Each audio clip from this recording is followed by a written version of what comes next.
Bonjour, question pour un champion sur ce vol.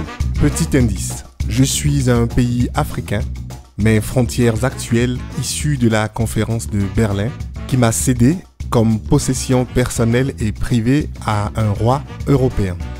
Mes richesses naturelles abondantes incitent mon propriétaire et ses compagnies concessionnaires à entreprendre l'exploitation brutale de ma population qui diminua de moitié entre 1880 et 1926, au point que certains historiens désignent cette période comme un holocauste oublié. Quand je deviens indépendant, le 30 juin 1960, contrairement aux autres colonies françaises et anglaises, je ne dispose pas de hauts fonctionnaires capables de gérer le pays indépendant, car seulement 16 diplômés universitaires contre 600 prêtres ont été formés par le colon. Bonjour et bienvenue au cœur des racines du mal de l'ancien Congo belge, actuelle République démocratique du Congo. Éphéméride africaine, pas mon papa. Tout commence le 1er août 1885. Léopold II de Belgique accepte la souveraineté sur l'État indépendant du Congo. Il va l'exploiter à son maximum pendant 23 ans pour son profit personnel et tout cela sans jamais y avoir mis les pieds. Déjà, ça commence mal. Ensuite, en 1908, le Parlement belge, qui avait soutenu par des crédits et par l'envoi de troupes l'entreprise de colonisation du roi des Belges, accepte le transfert du Congo à la Belgique, à la suite notamment de très gros scandales de gestion et de maltraitance de la population commis par des représentants du roi au Congo. La Belgique administre alors la colonie sous le nom de Congo belge jusqu'à son indépendance. C'est à Léopoldville, la capitale de ce Congo belge, dès les années 1940, que deux tendances indépendantistes importantes se manifestent.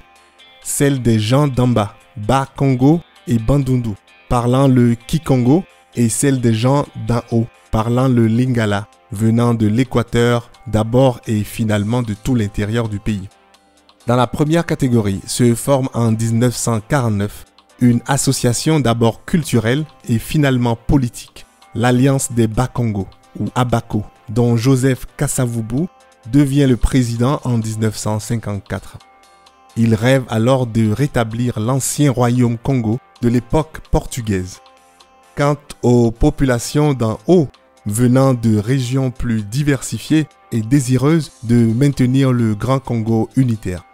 Cette position les opposa dès 1956 à l'ABACO. Alors que les Congolais demandent une indépendance immédiate, la Belgique, elle, souhaite un processus graduel et organise les premières élections à l'échelon communal limitées aux grandes villes en 1957. L'ABACO triomphe inévitablement à Léopoldville et cela impressionne certains unitaristes tels que Patrice Lumumba, un tétéla du Kasaï, intelligent et idéaliste qui ne tarde pas à fonder son propre mouvement, le mouvement national congolais MNC Lumumba.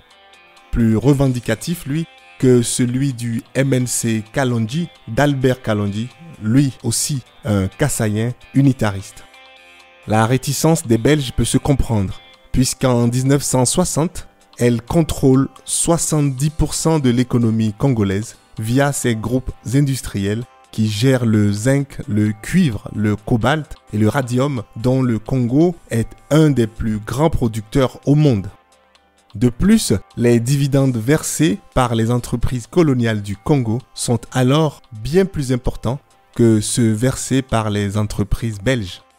À marche forcée donc, cette liberté arrive le 30 juin 1960 quand Baudouin Ier, roi des Belges, dans son discours, rend hommage à l'œuvre conçue par le génie du roi Léopold II et continuée avec persévérance par la Belgique. Normal, je dirais, pour cet héritier du bourreau du Congo. Mais ce que je trouve beaucoup moins normal, c'est l'hommage appuyé du président Joseph Kasavubu à l'ancienne métropole qui pousse le Premier ministre Patrice Emery Lumumba à enfreindre le protocole et prononcer un discours dont les mots sont rentrés dans l'histoire. En voici un extrait. Nous avons connu les ironies, les insultes, les coups que nous devions subir matin, midi et soir, parce que nous étions des nègres. Cette indépendance du Congo, si elle est proclamée aujourd'hui dans l'entente avec la Belgique, un Congolais digne de ce nom ne pourra jamais oublier, cependant, que c'est par la lutte qu'elle a été conquise. Fin de citation. La foule a aimé et exulté. Baudouin est devenu livide. Lumumba a creusé sa propre tombe. Kasavubu, lui, n'a pas digéré. Le décor était planté pour une descente aux enfers incroyable entre rivalité politique, structure tribale compliquée, ex-métropole toujours avide de contrôle et de minerais. Mais ça, c'est l'histoire de notre jour. Mon cliché africain du jour est un rythme, une danse, un mode de vie, un état d'esprit, une épopée géniale, une histoire, une flopée de grands artistes et de groupes tels que le Seigneur Taboulé Rochereau, le Grand Calais. Oui, vous avez deviné mon cliché, c'est la rumba congolaise qui a pris corps dans ce Congo colonial avant d'envahir le reste de l'Afrique. L'histoire de la rumba, c'est bientôt dans votre podcast. En attendant, retrouvons-nous sapés comme jamais sur un sankofa en mode rumba congolo-zaïroise. Merci et à très bientôt.